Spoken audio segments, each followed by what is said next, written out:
میری ایک بار جنت البقیع کے گورکن سے ملاقات ہوئی. ایسی ایسی باتیں مجھے بتائی انہوں نے, میں کتنی دیر تک تو روتا ہی رہا.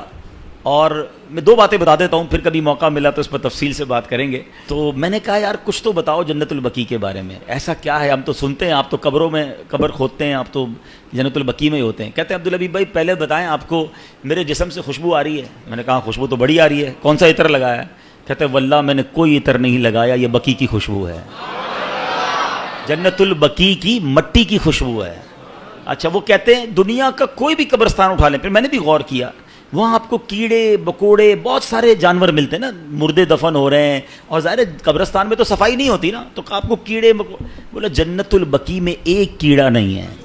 یعنی میں آپ کو روحانیت والی باتیں نہیں بتا رہا, روحانیت تو اندر کیا کیا ہوگا وہ تو اللہ جانے, اس کا حبیب جانے, اس کی کیسی کرم نوازیاں ہیں. میں تو جو نظر سے آنے والی چیزیں بتا رہا ہوں. کہتا ہم جب قبر کھودتے ہیں نا عبدالحبیب بھائی, کئی بار ایسا ہوا کہ قبر کھودتے کھودتے ایسی ٹھنڈی ہوا آتی ہے کہ میں قبر کے اندر لیٹ کے خود ہی سو جاتا ہوں. کبھی گورکن کو قبر میں سوتے دیکھا ہے؟ کہتا ہے ایسی ٹھنڈی ہوا ہوتی ہے, میں سکون اتنا ہوتا ہے, میں کام کرتے کرتے ادھر ہی لیٹ جاتا ہوں قبر کے اندر, نیند بھی آ جاتی ہے. میں نے تو اس کے ہاتھ چومے اور کہا آپ ہی دعا کر دیں کہ ہمیں جنت البقیع نصیب ہو جائے. کمال کا قبرستان. اور کیوں ہے پتہ ہے کمال کا؟ ایک تو اس قبرستان میں کم و بیش 10,000 صحابہ کرام مدفون ہیں. ہر صحابی نبی جنتی کی قبر کیسی ہوتی ہے پتہ ہے؟ جنت کا باغ ہوتی ہے, حدیث پاک ہے نا, یا تو جنت کا باغ ہوتی ہے قبر یا دوزخ کا گھڑا. تو سارے صحابہ کی قبر تو ہو گئی جنت کا باغ.